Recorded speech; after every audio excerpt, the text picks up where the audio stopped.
Macbeth Act 1, Scene 7. This is part 1 only, because we are only going to do lines 1 to 28 in this lesson.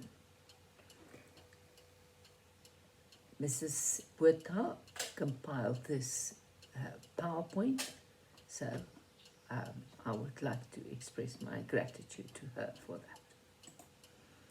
When the scene opens, we see several servants passing over the stage, rushing to serve the king and all the guests, as the banquet is in progress. Then Macbeth enters the room.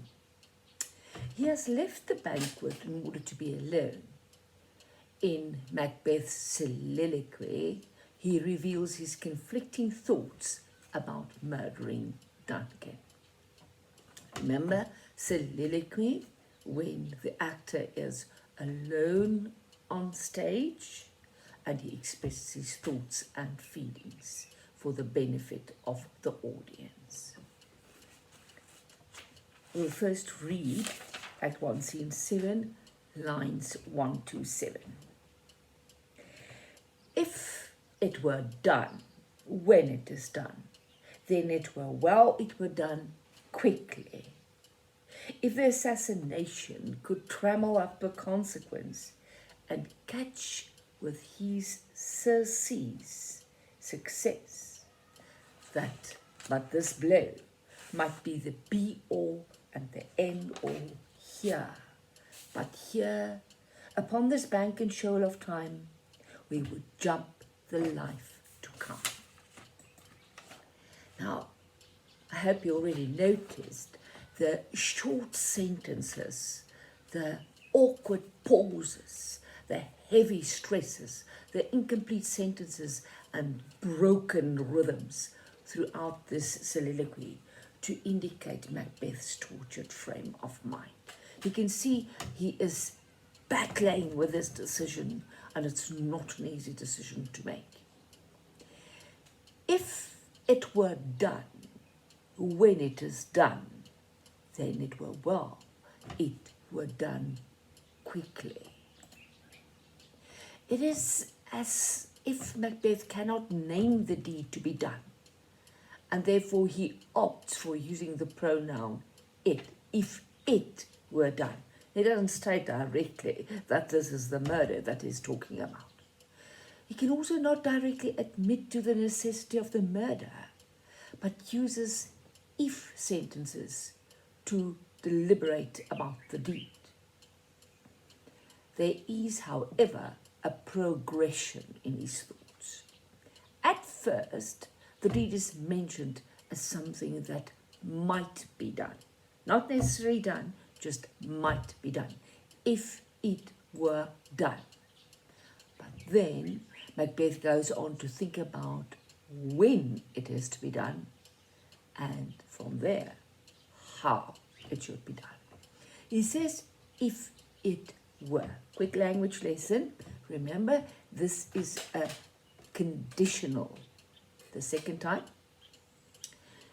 it looks almost like a past tense, because it says, if it were, but it is not a past tense. It is as though he does not think that the condition, the killing of Duncan, will be fulfilled. But if so, it should be done quickly. Refer to your basics book for more information on the conditionals. Remember, I said this is a second type of conditional. Now, you remember we already did the word knelling. The knelling. I hope you can remember where we did it, where a boy was sitting in the college sick bay with the bells knelling classes to a close. And you remember that. Now here, the word done is repeated several times. It's almost nightmarish in quality, and it imitates a bell being rung, like a knell. to announce the death of a person. Line 2 in the middle now. If, again the if, the assassination could trammel up the consequence and catch with his Sir C's success. You'll see just now why we have a picture of a fishing net in there.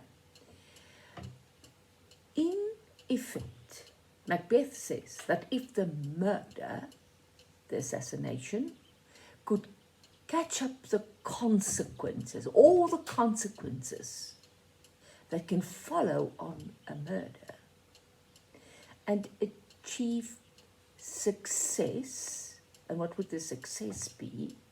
If Duncan is dead, then Macbeth would be king.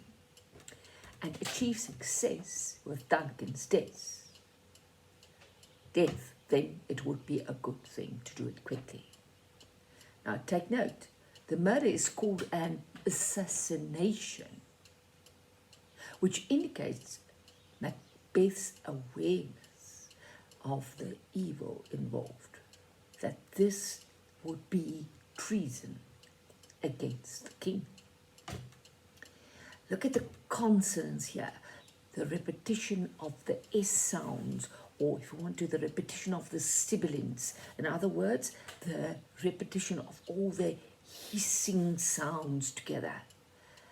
Catch with hiss, cease, success.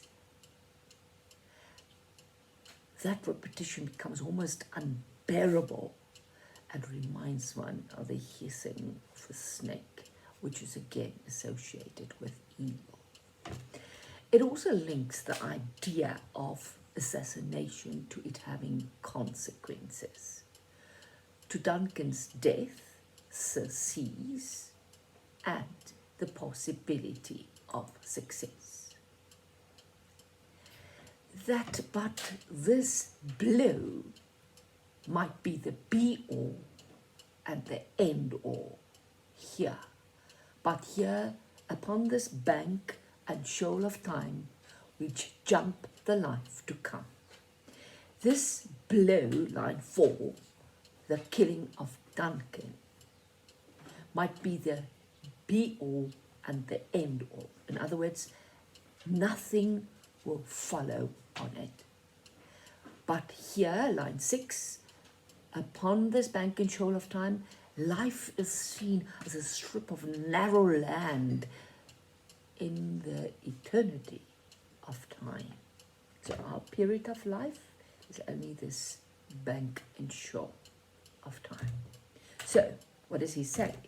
If the murder could catch up all the consequences, and if, with the deed being done, here and now, all repercussions here on earth could be ended, then Macbeth would take the risk of whatever happens after death, which jump the life to come. That is actually enormous, what he is saying here. Right, let's read lines 7 to 12.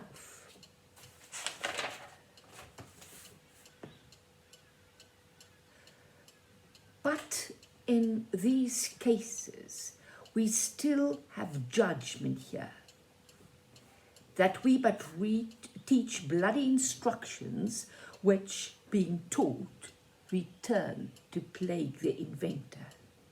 This even-handed justice commends the ingredients of our poison chalice to our own lips. In these cases, a case like this murder, we still have judgment.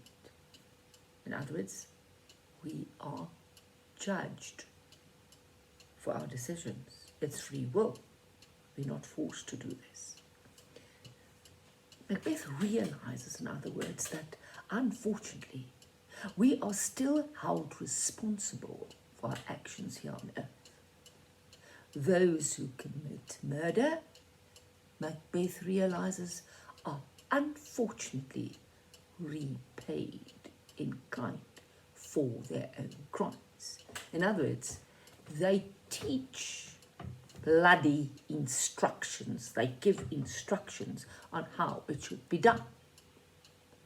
And then others know how to do it. In other words, if people see the king can be killed, and they don't like the new king, what are they going to do? They are going to kill the king again. This even-handed justice commends the ingredients of our poisoned chalice to our own lips. Justice, which is seen as impartial and fair, is represented by the women carrying a pair of balancing scales. This will present the contents of the poisoned cup, the chalice that we have prepared for others to ourselves. So justice, because it's just and right, will give us this poisoned cup back. Now, this creates the idea that Lady Macbeth might be contemplating using poison, which we know she's not, but it's again a metaphor. Well, or Macbeth is contemplating using poison. Lines 12 to 16 then. He's here in double trust. First, that I'm his kinsman and his subject, strong both against the deed, then as his host, who should against the murderer shut the door, not bear the knife myself.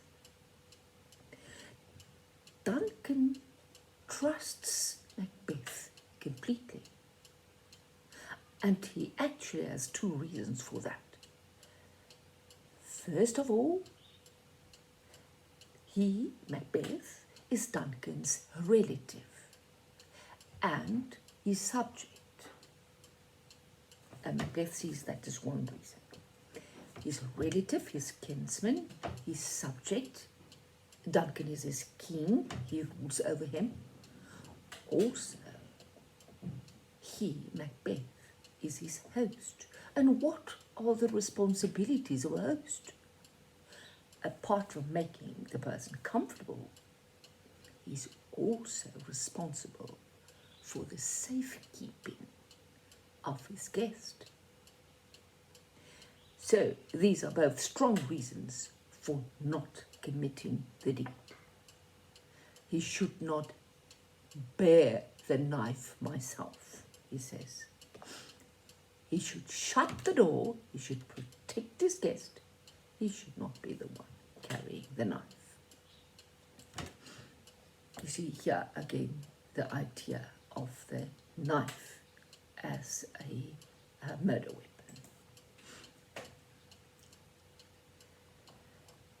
Now let's read lines 16 to 20. Besides, another reason against it. This Duncan hath borne his faculties so meek, he hath been so clear in his great office that his virtues will plead like angels, trumpet-tongued against the deep damnation of his taking off. So besides this, Duncan has shown himself to be a meek, remember we did that word as well, meek, gentle, kind, who has been very honest in his kingly duties. His good qualities will plead like angels, Sabini, with voices as loud as trumpets. In other words, they will proclaim it throughout the world against the terrible sin of his murder. Note the personification of Duncan's virtues. His virtues are then compared to angels. Lines 21 to 25. And pity, like a naked newborn babe, striding the blast, or heaven's cherubim, horsed upon the sightless couriers of the air, shall blow the horrid deed in every eye, that tears shall drown the wind. Pity that people would have for Duncan is personified. Remember, personification is type of metaphor. As a newborn baby riding the winds of a terrible storm, or as an angel, a baby angel, riding the winds, horsed upon the sightless couriers of the air. The winds are seen as invisible, sightless couriers of the air, the streams of air, the wind. And what is our reaction when wind blows in our eyes? Our eyes start to water, will become wet with tears. When the wind of pity that people feel for Duncan blows for Duncan, every eye will be so wet with tears that the wind will be drowned. Figure of speech here? Hyperbole. Remember? Hyperbole. Because it can't really happen. I mean, it cannot. So,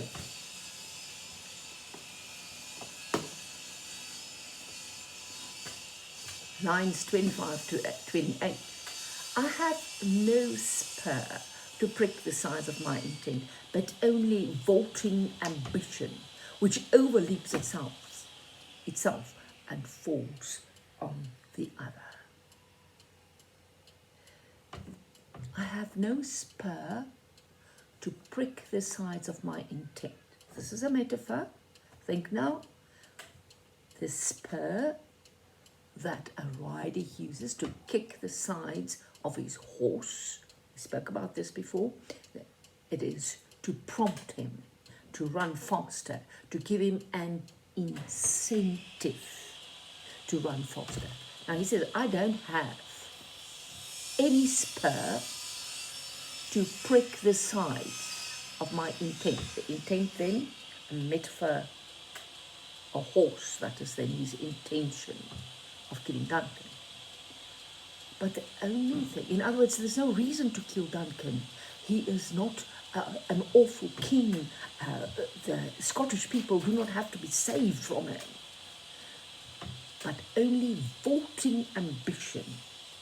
So the only thing that he has to spur him on, to provide an incentive for the killing of Duncan, is his vaulting ambition. Vaulting, jumping.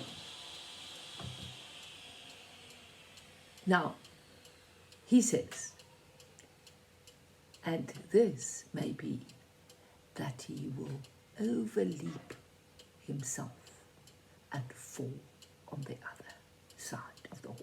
In other words, like a rider of the horse that tries to show off and tries to jump onto the horse, into the saddle, and then misjudges it and jumps right over.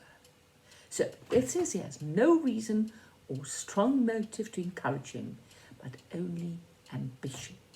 Ambition is like a rider who tries to leap into the saddle but misses it and falls off on the other side of the horse. So this whole thing has been Macbeth's soliloquy. You can't keep up with my explanation. Please go and stop it for a moment, pause, and make your own notes and make sure you understand it completely.